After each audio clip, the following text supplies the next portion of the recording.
Hello दोस्तों, welcome to horror vibes. Thumbnail देख के तो आप समझ ही गए होंगे कि आज की घटना सर्च एंड रेस्क्यू और फॉरेस्ट ऑफिसर से रिलेटेड है। वीडियो शुरू करने से पहले मैं ये बता दूं कि अगर आप चैनल पर नए हैं और आपको हॉरर स्टोरीज और मिस्टीरियस स्टोरीज सुनना पसंद है तो आप हॉरर वाइब्स को सब्सक्राइब कर सकते हैं। और अगर आपके साथ भी कोई अजीब सी घटना घटी हो तो वो सारी घटनाएं आप मुझे मेरे इंस्टाग्राम पर भेज सकते हैं। मैं अपने इंस्टाग्राम का लिंक वीडियो के डिस्क्रिप्शन में दे दूंगा। साथ ही वीडियो पसंद आए तो चैनल को सब्सक्राइब करना मत भूलिएगा। वीडियो को लाइक ज़रूर करिएगा। मुझे कमेंट करके ये भी बताइएगा कि आपको वीडियो कैसी लगी और मैं अगली वीडियो किस टॉपिक पर बनाऊं। तो ज़्यादा टाइम ना लेते हुए वीडियो को करते हैं शुरू और खो जाते हैं अंधेरों में।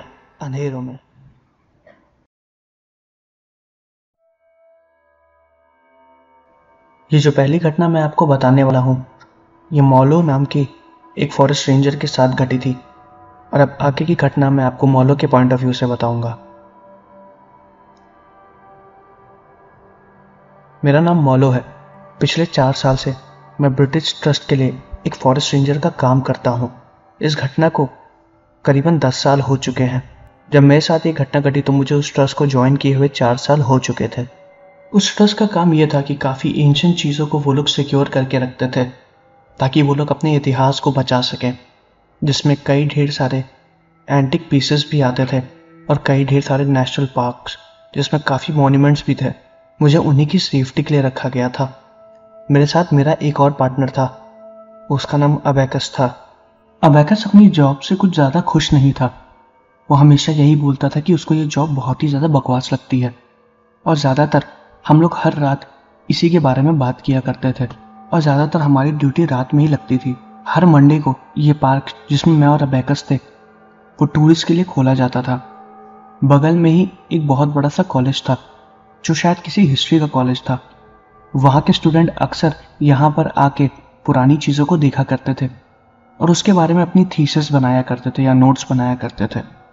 दिन में जिसकी ड्यूटी होती थी वो उन्हीं सबको देखता था और वो ये भी नोटिस करता था कि पार्क बंद होने से पहले वहाँ से सब लोग जा चुके हों और पार्क पूरा खाली हो चुका हो।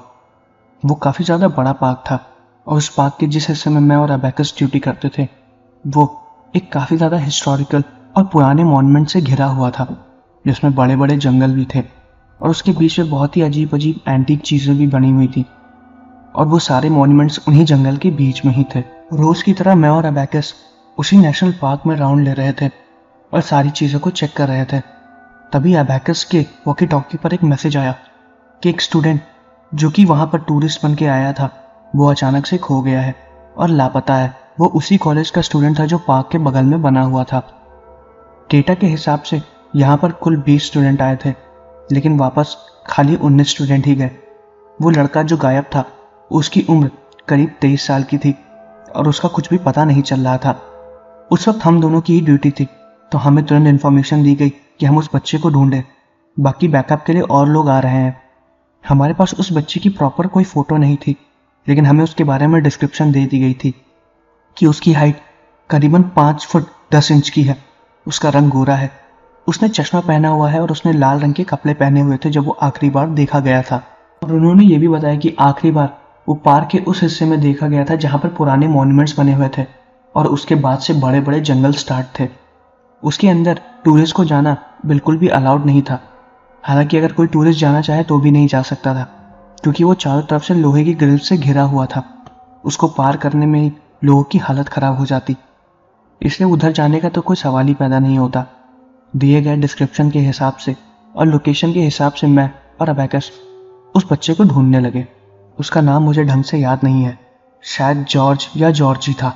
हम दोनों उसी का नाम चिल्ला के उस पार्क में बुला रहे थे लेकिन कोई भी जवाब नहीं आया। हमें करीबन आधे घंटे उसे ढूंढते हुए हो चुके थे।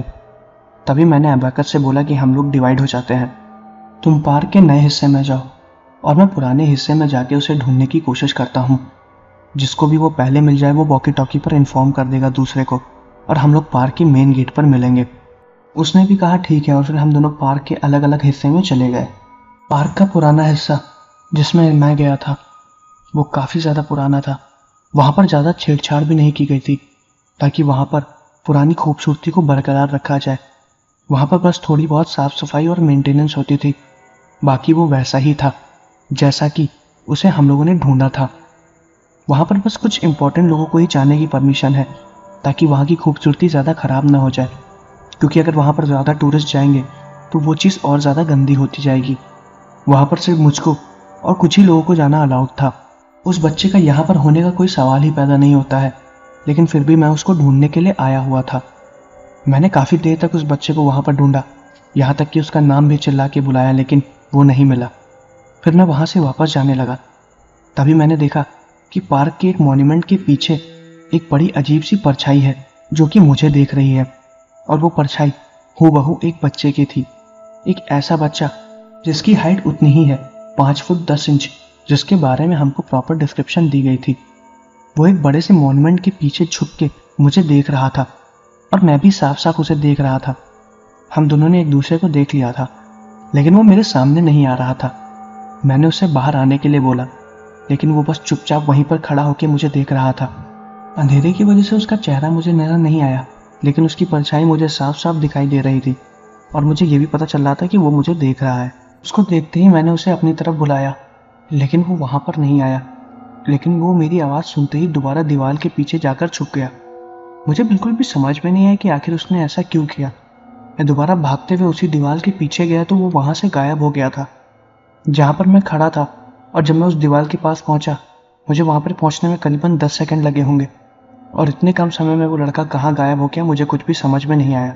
मैं दोबारा उसका नाम बुलाने लगा, क्योंकि मैं 100% श्योर था कि ये वही लड़का है, क्योंकि रात में यहाँ पर किसी को आने की इजाज़त भी नहीं है। खैर, नेशनल पार्क के उस एरिया में मैं भी ज़्यादा नहीं जाता हूँ, क्योंकि वो एरिया काफ़ी ज़्यादा सिक्योर है, तो वहाँ पर कोई जल्दी जाता नहीं है, यहाँ तक कि मैं भी नहीं। फिर दोबारा उसी लड़के को ढूंढने लगा तो मैंने देखा कि बगल में एक बड़ा सा पेड़ है, और वो लड़का उसी पेड़ के पास खड़ा है। उसने हूबहू वही कपड़े पहने हुए थे जिसके बारे में हमें बताया गया था। मैं तुरंत भाग के उसके पास गया और उसके हाथ को पकड़ लिया। वो लड़का अचानक से मेरी तरफ देखने लगा। वो वही गोरा लड़का था और उसने चश्मा पहन रखा था। मैंने उससे बोला कि तुम आखिर यहाँ पर क्या कर रहे हो? तुम्हें पता नहीं कि यहाँ पर आना मना है? मैंने उसके हाथ को काफ़ी ज़्यादा ज़ोर से पकड़ा हुआ था। वो मुझसे अपना हाथ छुड़ाने की कोशिश भी कर रहा था, लेकिन उससे पहले वो मुझे ऊपर से लेकर नीचे तक ऐसे देख रहा था कि जैसे उसे इंसान को पहली बार देखा हो। वो जानता ही नहीं कि आखिर इंसान चीज़ क्या होती है। उसकी बड़ी बड़ी आंखें थी और वो बहुत ही अजीब सा बर्ताव कर रहा था, जैसे कि वो कोई इंसान ना हो। अपने सर को अचानक से एक तरफ से दूसरी तरफ खूब झटके में मोड़ रहा था और अजीब सी आवाज़ें निकाल रहा था। वो पूरी तरह से सीधा भी नहीं खड़ा था, उसके घुटने हल्के से मुड़े हुए थे और वो अपनी हाइट को थोड़ा छोटी बनाने की कोशिश कर रहा था। उसके हाथ काफ़ी ज़्यादा मजबूत थे, मतलब उसकी उम्र के हिसाब से उसमें काफ़ी ज़्यादा ताकत थी, और इतनी ताकत उसके अंदर कहाँ से आई मुझे बिल्कुल भी नहीं पता।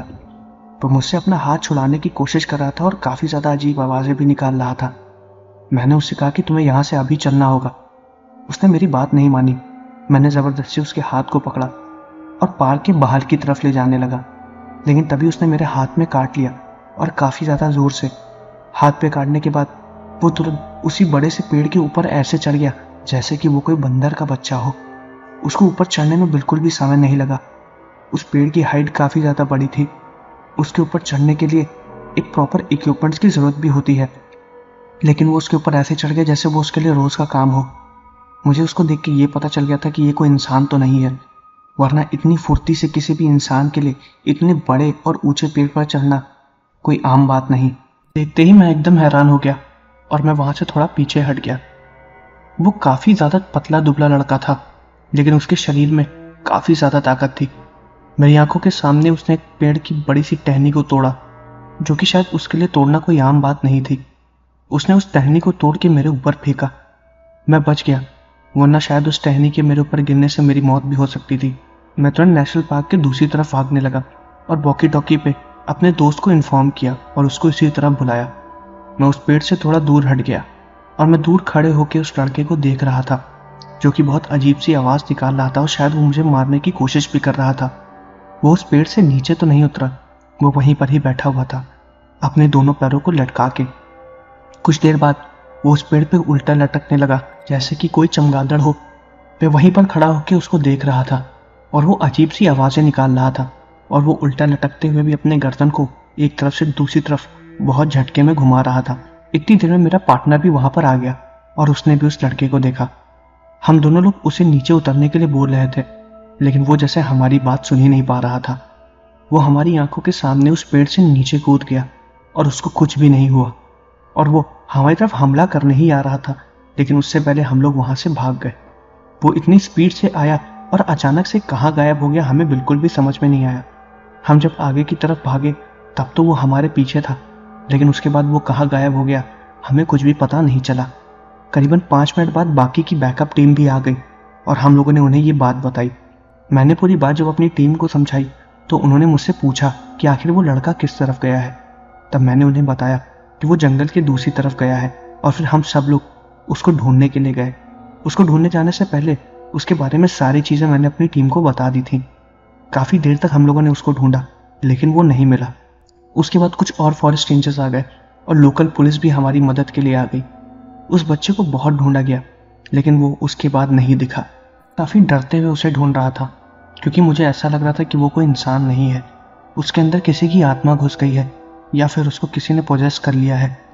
वो चाहता तो मुझे मार भी सकता था, लेकिन उसने मुझे छोड़ दिया। और वो कहाँ पर है किसी को भी नहीं मिला। काफ़ी दिनों तक उसको ढूंढा गया। 3-4 दिन बाद कुछ रेंजर्स को उसके जूते और कपड़े भी मिले, लेकिन वो कहीं भी नज़र नहीं आया। 1-2 पेड़ पर उसके कपड़ों के निशान और खून के निशान भी मिले। कई जगह तो फुटप्रिंट्स भी पाए गए, लेकिन वो लड़का कहीं भी नहीं मिला। उसका टूटा हुआ चश्मा भी मिला, और जिस जिस तरफ उसे ढूंढा जा सकता था उसको हर जगह ढूंढा गया, लेकिन वो कहीं भी नज़र नहीं आया। उस बच्चे को करीबन 2 हफ्ते तक उस पूरे नेशनल पार्क में ढूंढा गया, लेकिन उसका कहीं कुछ पता नहीं चला। उसके बाद इस फाइल को क्लोज कर दिया गया। हालांकि कभी कभार उसको अचानक से ढूंढने के लिए उसके घर वाले आते थे, और हम उन्हें परमिशन भी देते थे कि वो उन्हें ढूंढ ले, लेकिन हम अक्सर उनके साथ ही रहते थे।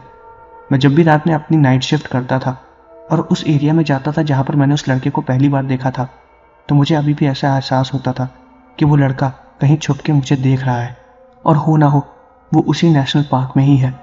मुझे ऐसा लगता था कि उसके ऊपर किसी आत्मा ने कब्जा कर लिया है, या फिर वहाँ पर कोई ऐसी चीज़ है जो उस बच्चे को उस पार्क से बाहर निकलने नहीं दे रही है।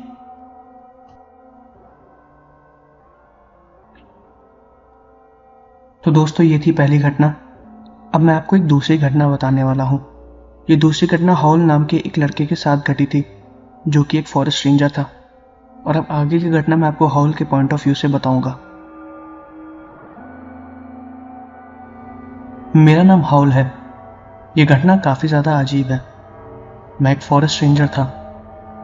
ये घटना कैरेपेथियन माउंटेन पे घटी थी, जो कि यूरोप के ईस्टर्न पार्ट में स्थित है। वहाँ के माउंटेन्स की बहुत ही ज़्यादा अजीब बात है, वो ट्रायंगल शेप में बने रहते हैं। अगर आप उन माउंटेन्स को देखोगे तो वो तीनों तरफ से एक ही जैसे दिखाई देंगे। वहाँ के बारे में बहुत ही अजीब अजीब घटनाएं अक्सर सुनने में आती हैं कि कोई अचानक से गायब हो जाता है या एलियंस गतिविधियां होती हैं। बहुत लोग ये भी बोलते हैं कि वहाँ पर किसी दूसरी दुनिया में जाने का एक रास्ता है। काफ़ी लोगों की वहाँ पर अचानक से गायब हो जाने के बारे में खबर आई है। वहाँ पर बहुत लोग बोलते हैं कि उनके ऊपर जानवरों ने हमला किया है, लेकिन इसका प्रमाण कभी भी सामने नहीं आया है। अक्सर लोग वहाँ पर हाइकिंग के लिए जाया करते हैं। काफ़ी लोगों को वहाँ जाने से मना किया जाता है, और अगर कोई जाता भी है तो वो भी अपने रिस्क पे। ऐसी एक बार 2 बच्चे वहाँ पर हाइकिंग करने के लिए गए थे, जो कि लौट कर नहीं आए। उनका नाम फियोना और बडी था। वो दोनों जब हाइकिंग से वापस लौट कर नहीं आए तो मुझे और मेरी टीम को वहाँ पर उन दोनों बच्चों को ढूंढने के लिए भेजा गया। वहाँ पर उनके फुटप्रिंट्स भी मिले और सारे कपड़े मिले, लेकिन वो लोग कहीं भी नहीं मिले। उनके बैग्स जो वो लोग साथ में लेके गए थे, आइडेंटिटी कार्ड, सब कुछ, लेकिन उन दोनों बच्चों का कहीं भी पता नहीं चला। वो लोग अचानक से कहाँ गायब हो गए, इसके बारे में कोई भी खबर किसी को नहीं मिली। उनको करीबन 4 से 5 दिन तक ढूंढा गया, लेकिन वो लोग नहीं मिले। काफ़ी दिनों तक ढूंढने के बाद जब वो नहीं मिले तो उनके परिवार वाले मेरे पास आए और उन्होंने मुझसे रिक्वेस्ट की कि मैं 1-2 बार उनको ढूंढने की कोशिश और करूं। मैंने अपनी टीम से बात की थी, लेकिन उनको और भी काम था, इसलिए उन्होंने इसको अब उतना ढूंढना ज़रूरी नहीं समझा, क्योंकि वो लोग पहले ही काफ़ी वक्त उन दोनों बच्चों को ढूंढने में ख़राब कर चुके थे और रिजल्ट 0 आया।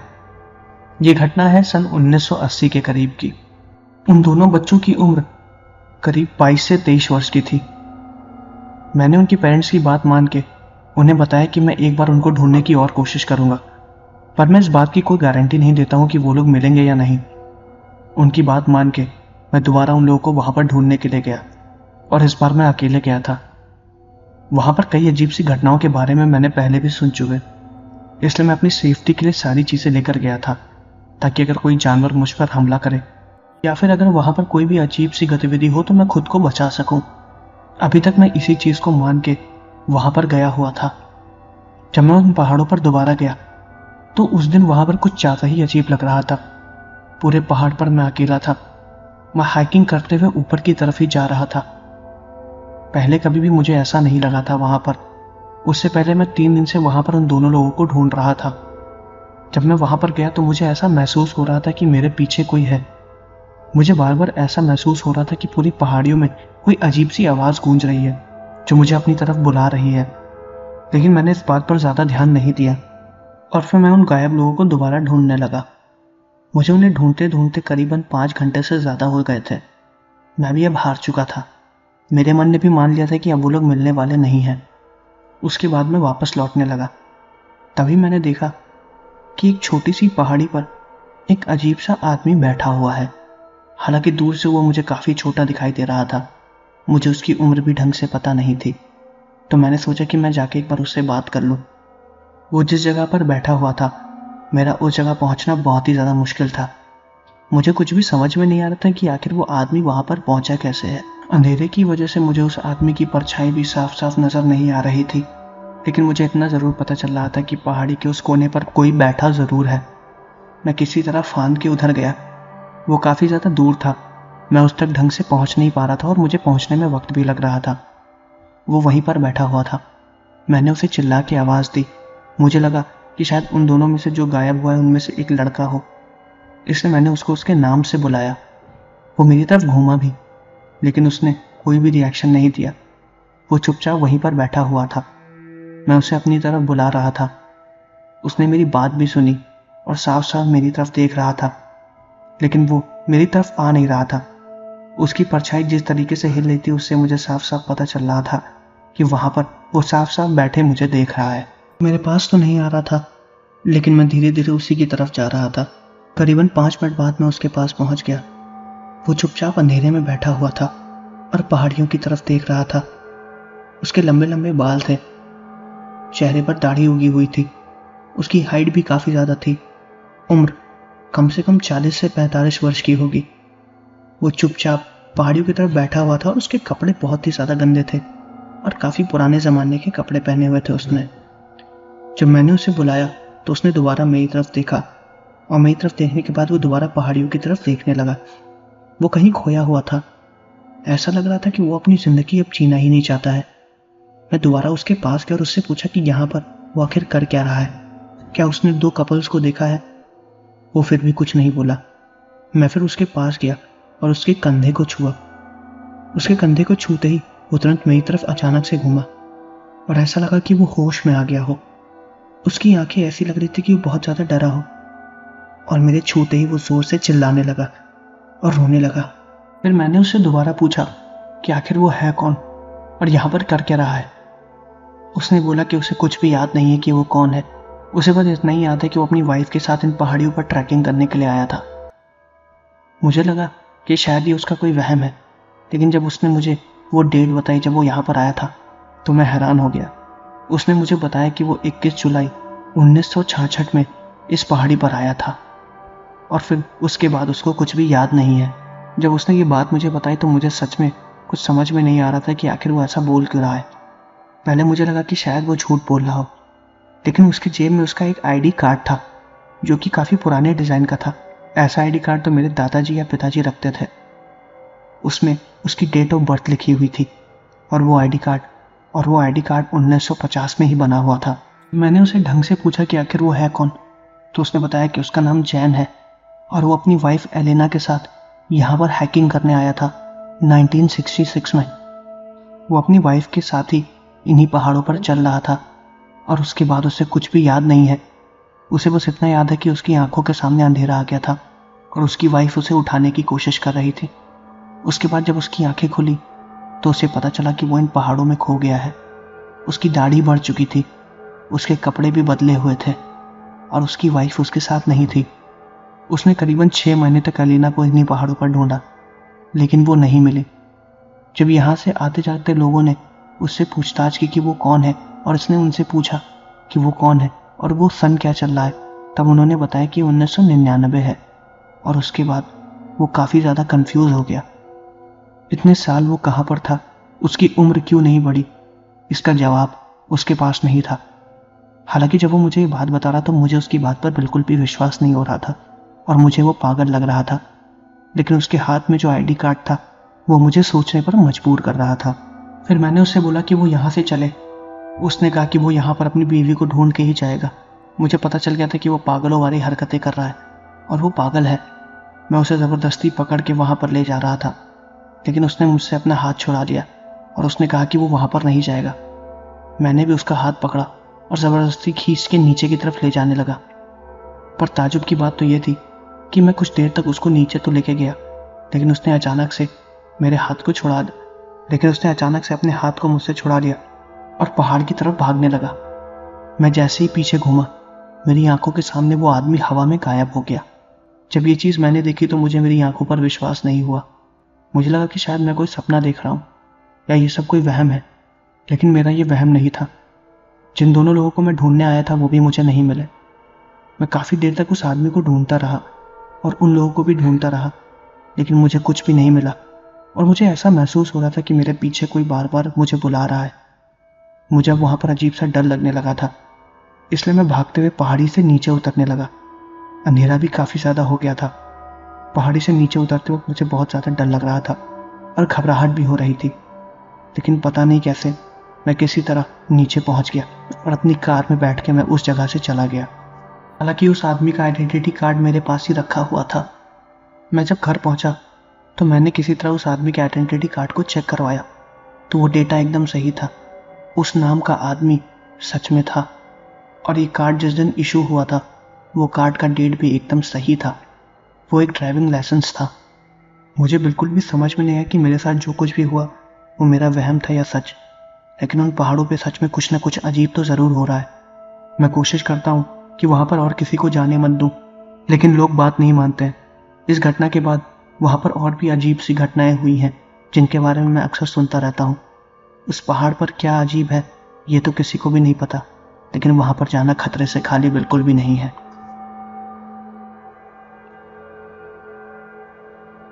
तो ये थी दूसरी घटना। अब मैं आपको एक तीसरी घटना बताने वाला हूँ।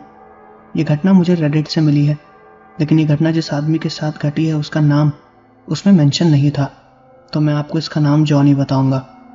तो अब आगे की घटना मैं आपको जॉनी के पॉइंट ऑफ व्यू से बताऊंगा। मेरा नाम जॉनी है। मैं एक पार्क रेंजर था। अक्सर मेरी नाइट की शिफ्ट हुआ करती थी और मैं पार्क में अक्सर सर्वे किया करता था कि सब कुछ ठीक है या नहीं, और सारे मेंटेनेंस का काम भी मैं खुद ब खुद देखा करता था। और ये घटना मेरे साथ उन्हीं एक रात में घटी जब मैं पेट्रोलिंग कर रहा था। मैं जिस पार्क में पेट्रोलिंग करता था वो काफ़ी ज़्यादा बड़ा था, इसलिए मैं अक्सर अपनी साइकिल से ही पेट्रोलिंग किया करता था, जो कि मुझे उन्हीं पार्क के मेंबर्स ने दी थी, जिससे मैं 1-2 घंटे में पूरी पेट्रोलिंग कंप्लीट कर लिया करता था। ये छोटी सी घटना बहुत ज़्यादा अजीब थी, लेकिन इस घटना को मुझे कुछ हफ्तों तक एकदम हिला के रख दिया था। जब मैं पेट्रोलिंग कर रहा था तो पार्क के हर उस कोने से गुजरता था जहाँ पर आम आदमियों का जाना बिल्कुल भी मना है, क्योंकि वहाँ पर काफ़ी ज़्यादा जंगली जानवर भी पाए जाते थे और कुछ ऐसे भी जानवर पाए जाते थे जिनको इंसानों से खतरा भी था और इंसान को उनसे भी खतरा था। हालांकि मैं टॉर्च लेके अच्छे से पूरी छानबीन किया करता था। मुझे उस पार्क में काम किए हुए करीबन 5 साल हो चुके थे, इसलिए मुझे उसका चप्पा चप्पा पता था। ऐसे ही पेट्रोलिंग करने के दौरान मैं काफ़ी देर तक एक स्टॉप पर रुकता हूँ जहाँ पर मैं सारी चीज़ें नोट करता हूँ। उस वक्त शाम के करीब 7 या 8 बज रहे थे। मैं वहीं पर सारी चीज़ें नोट करके अपनी बुक को वहीं पर ही रख देता हूँ, ताकि जो कोई भी अगला सिक्योरिटी गार्ड या फॉरेस्ट रेंजर आए तो वो उस बुक को पढ़ के आगे के एक्शंस ले ले। और फिर वो भी अपनी जब शिफ्ट ख़त्म होती थी तो ऐसा ही करता था, जिसको पढ़ के मैं सारे आगे के एक्शंस लेता था, जिससे हम लोग एक दूसरे से कम्युनिकेट कर लिया करते थे। रोज़ की तरह मैं उस दिन भी उसी डायरी को मेंटेन कर रहा था। तभी मैंने देखा कि मेरे पास भागते हुए एक आदमी आ रहा है। उसकी उम्र करीब 28 से 29 साल की थी। जब मैंने उसे देखा तो मैं एकदम हैरान हो गया, क्योंकि इस वक्त बाहरी लोगों का आना मना है। पार्क का मेन गेट बंद हो जाता है। मुझे समझ में नहीं आया कि आखिर वो भागते हुए यहाँ पर आया कैसे। उस वक्त मेरे और उस आदमी के अलावा पूरे पार्क में कोई भी नहीं था। अंधेरा लगभग हो चुका था। वो जब मेरी तरफ भागते हुए आ रहा था तो काफ़ी ज़्यादा डरा हुआ था। उसकी आंखें भी बहुत ही ज़्यादा बड़ी थी। वो मेरे पास भागते हुए आया और मुझसे बिना कुछ बोले मेरे हाथ को पकड़ के जंगल की तरफ ले जाने लगा। मैंने उससे पूछा कि आखिर तुम कौन हो और इस वक्त यहाँ पर क्या कर रहे हो? तुम्हें अंदर आने की इजाज़त किसने दी? उसने एक शब्द नहीं बोला। उसने दोबारा मेरे हाथ को पकड़ा और खींचते हुए जंगल की तरफ ले जा रहा था। और वो काफ़ी ज़्यादा तेज़ी से खींच रहा था, जिससे मेरे हाथ में हल्का फुल्का दर्द भी हो रहा था। मैंने उससे अपना हाथ छुड़ाया और मैंने उससे बोला कि आखिर तुम कौन हो और यहाँ पर कैसे आए हो और मुझे जंगल की तरफ कहाँ ले जा रहे हो? वो फिर भी कुछ नहीं बोला। उसकी आंखें काफ़ी ज़्यादा बड़ी थी और वो रो रहा था। शायद वो बोल नहीं सकता था। वो इशारों से मुझे कुछ समझाने की कोशिश कर रहा था, लेकिन मुझे कुछ भी समझ में नहीं आ रहा था कि आखिर वो मुझसे बोलना क्या चाह रहा है। वो मुझसे कुछ ही दूरी पर भाग के फिर मुझे वहीं पर बुला रहा था। ऐसे वो करते हुए मुझे जंगल के अंदर तक ले जाने की कोशिश कर रहा था। कुछ देर बाद मैं समझ गया कि वो मुझे कुछ दिखाना चाहता है और वो ये चाहता है कि मैं उसके पीछे पीछे आऊँ। लेकिन मुझे बहुत ही ज़्यादा डर लग रहा था। मुझे समझ में नहीं आ रहा था कि आखिर वो मुझसे चाहता क्या है। लेकिन तब भी मैंने बैकअप के लिए 1-2 गार्ड्स को बुला दिया था और 911 पे कॉल भी कर दिया था, क्योंकि वो मुझे बहुत ही ज़्यादा अजीब लग रहा था। मैं उसके पीछे पीछे भागते हुए गया तो मैंने देखा कि पेड़ के पास एक बॉडी पड़ी हुई है। वो किसी लड़के की बॉडी थी। मैं उस बॉडी से करीबन 20 यार्ड की दूरी पर ही खड़ा था और वो लड़का ही मेरे बगल में था। मुझे साफ साफ वो बॉडी दिखाई दे रही थी। मैंने उस लड़के से पूछा कि आखिर वो बॉडी किसकी है। उसने फिर कुछ नहीं बोला। वो मुझे बस इतना इशारा कर रहा था कि मैं उस बॉडी की तरफ जाऊं। मैं धीरे धीरे अपने आप को संभालते हुए उस बॉडी की तरफ जा रहा था, क्योंकि मुझे ये सारी इन्फॉर्मेशन आए हुए लोगों को देनी पड़ती, क्योंकि उस वक्त मेरी ही ड्यूटी थी। मैं जब उस बॉडी की तरफ गया तो वो आधी मिट्टी में घुसी हुई थी और आधा शरीर उसका मिट्टी के बाहर था। उसका चेहरा मुझे ढंग से नज़र नहीं आ रहा था। जब मैंने किसी तरह उस बॉडी को बाहर निकाला और उसके चेहरे को देखा तो मैं हैरान हो गया। वो उसी लड़के का चेहरा था जो मुझे यहाँ पर बुलाकर लेके आया था। मैं तुरंत पीछे की तरफ घूमा और वो लड़का गायब हो गया था। उसके चेहरे को देख के ऐसा लग रहा था कि वो अपने आप को बचाने की कोशिश कर रहा है। उसका पूरा शरीर नीला पड़ चुका था। जब मैंने उसके हाथ को देखा तो उसके हाथ पे सांप के काटने का निशान था, जिससे मुझे साफ साफ ये पता चल गया था कि उसको किसी जहरीले सांप ने काट लिया है, जिसकी वजह से उसकी मौत हो गई है। करीबन 15 मिनट तक मैं वहीं पर वेट करता रहा और मैं उस शरीर से थोड़ा दूर भी भाग गया था, क्योंकि मुझे बहुत डर लग रहा था। मुझे ये तो साफ साफ पता चल गया था कि वहाँ पर उस लड़के की आत्मा थी जो कि चाहती थी कि मैं उसके शरीर को देखूं। मैं कुछ नहीं बोला और चुपचाप पुलिस वालों का और बाकी के लोगों के आने का इंतजार करने लगा। करीबन 20 मिनट बाद बैकअप के लिए 911 से पुलिस वाले भी आ गए और मैंने उसकी बॉडी को दिखाया। उसकी बॉडी तब तक और नीली हो चुकी थी। फॉरेंसिक वालों को बुलाया गया तो पता चला कि सांप काटने की वजह से उसकी मौत हुई है और वो निशान मैं पहले ही देख चुका था। वो यहाँ कब आया और इसके आने के बारे में जब डेटा चेक किया तो पता चला कि पार्क बंद होने से आधे घंटे पहले वो यहीं पर आया था और बैठा हुआ था। उसके बाद शायद उसको किसी जानवर ने काट लिया था और वो मर गया था। हालांकि ये केस वहीं पर ही क्लोज हो गया था, लेकिन मुझे वो बॉडी जब दिखी तो मैं बहुत ज़्यादा हैरान हो गया था। मुझे उस बॉडी के पास ले जाने वाली उसकी आत्मा के बारे में मैंने किसी को कुछ भी नहीं बताया, वरना लोग मुझे पागल समझते और शायद इससे पार्क का थोड़ा नाम भी खराब होता कि वहाँ पर भूत प्रेत टहलते हैं, जिससे मेरी नौकरी भी जा सकती थी। इसलिए इसके बारे में मैंने किसी को कुछ भी नहीं बोला और इस राज को अपने अंदर ही रखा। हालांकि मुझसे कई बार पूछताछ भी हुई कि मुझे आखिर वो बॉडी मिली कैसे और मैंने इसके बारे में जल्दी से इन्फॉर्मेशन क्यों नहीं दी, और जब गेट बंद हो रहा था तो पूरे पार्क को चेक क्यों नहीं किया गया। मुझसे काफ़ी दिनों तक पूछताछ चली, लेकिन जब किसी को कुछ भी नहीं मिला तो मुझसे भी पूछताछ बंद कर दी गई और ये घटना जो मेरे साथ घटी ये एकदम सच थी।